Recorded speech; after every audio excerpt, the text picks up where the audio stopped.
नमस्कार, मैं राजकुमार श्री औरबिंदो सोसाइटी से आप सभी का हार्दिक स्वागत करता हूं।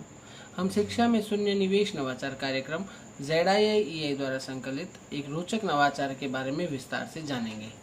इस वीडियो में मैं आपको इनोवेटिव पाठशाला के अंतर्गत यूपी बोर्ड के कक्षा 2 के हिंदी पाठ्य पुस्तक के पाठ संख्या 13 किसान की चतुराई को एक नवाचार स्वाध्ययन की एक गतिविधि शब्द सागर के माध्यम से क्रियान्वित करना बताऊंगा। वैसे तो इस पाठ को ZIIEI के कई नवाचारों के माध्यम से पढ़ाया जा सकता है, परंतु इस वीडियो में हम इसे शब्द सागर के माध्यम से पढ़ाना सीखेंगे।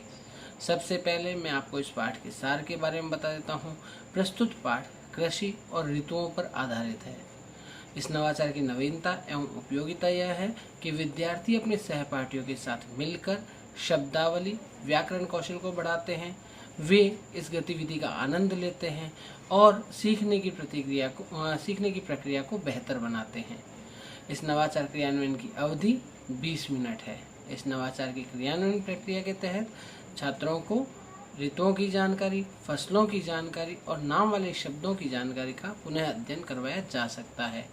जहाँ तक पूर्व प्रबंधन की बात है तो नवाचारी शिक्षक कक्षा में कुछ रंगीन चार्ट पेपर और एक छोटा गत्ते के बॉक्स का अरेंजमेंट करते हैं। गतिविधि के लिए शिक्षक छात्रों को कुछ निर्देश देते हैं। एक दिन पहले ही शिक्षक सभी छात्रों से कहते हैं कि पढ़ाए गए पाठ में से नए शब्द और नाम वाले शब्दों की आपको पर्ची बनानी है, उससे संबंधित कोई चित्र बनाना है और कल विद्यालय लेकर आना है। कक्षा के सभी छात्र अपनी पर्चियां बनाकर लेकर आएं, नाम लिखकर लेकर आएं। इस बात को शिक्षक सुनिश्चित करते हैं।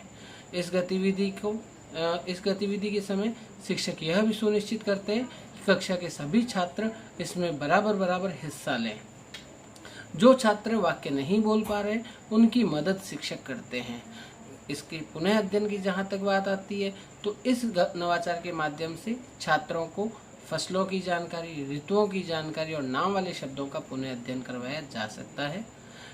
साथ जब भी छात्र अगले दिन वो सारी पर्चियां लेकर आते हैं तो शिक्षक उन्हें गेम के रूल बताते हैं कि आप आज जो ये पर्चियां लेकर आए हैं, ये पर्चियां हम एक गत्ते के बॉक्स में इकट्ठी करेंगे।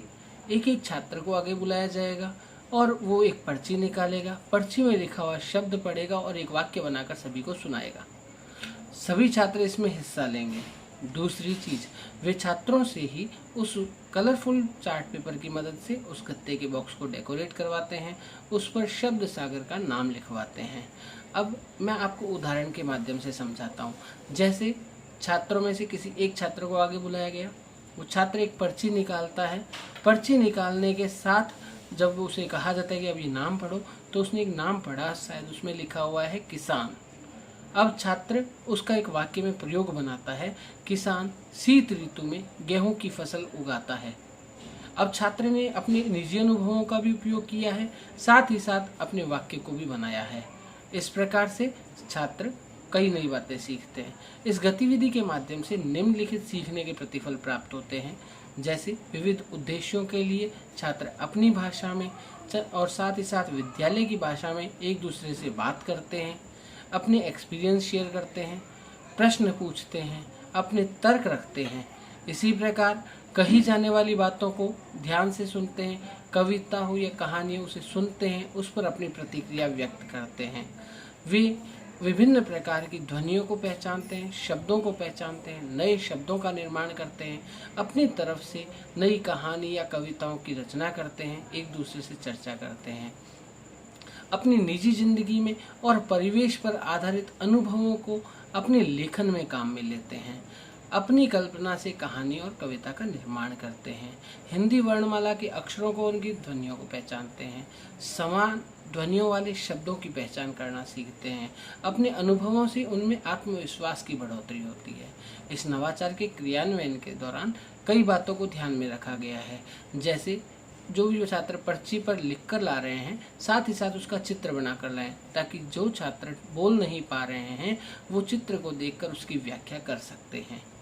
इस गतिविधि के अंदर इस बात को भी ध्यान रखना चाहिए कि कक्षा के सभी छात्र इसमें बराबर हिस्सा लें, सभी छात्रों को समान अवसर मिले, वे शब्द उच्चारण और वाक्य निर्माण की कला में निखरें। साथ ही साथ इस नवाचार के क्रियान्वयन में NCF 2005 के उद्देश्यों को ध्यान में रखा गया है, PTR अनुपात को ध्यान में रखा गया है, विशेष आवश्यकता वाले बच्चों को भी इससे लाभ प्राप्त होता है। बच्चों में जीवन कौशल का विकास होता है जिसमें प्रभावी संप्रेषण, पारस्परिक संबंध, गहन सोच जैसी चीज़ों का विकास होता है और उनमें निहित मूल्य जैसे आत्मविश्वास, एक ग्रुप के सामने आगे खड़े होकर कुछ बोल पाने का विश्वास, इसका विकास होता है। हम आशा करते हैं आपको यह गतिविधि अच्छी लगी होगी, आप भी इसे अपने विद्यालय में क्रियान्वित करेंगे। हम इस प्रकार के दिलचस्प नवाचार आप तक लाते रहेंगे। आपसे अनुरोध है आप हमारे YouTube चैनल ZIEI को सब्सक्राइब करें। यदि ये वीडियो आप फेसबुक पर देख रहे हैं तो हमारे फेसबुक पेज को लाइक करें। नीचे दिए गए लिंक पर क्लिक करके आप इनोवेटिव पाठशाला ऐप को इंस्टॉल कर सकते हैं। इस वीडियो को देखने और लाइक करने के लिए आपका बहुत बहुत धन्यवाद।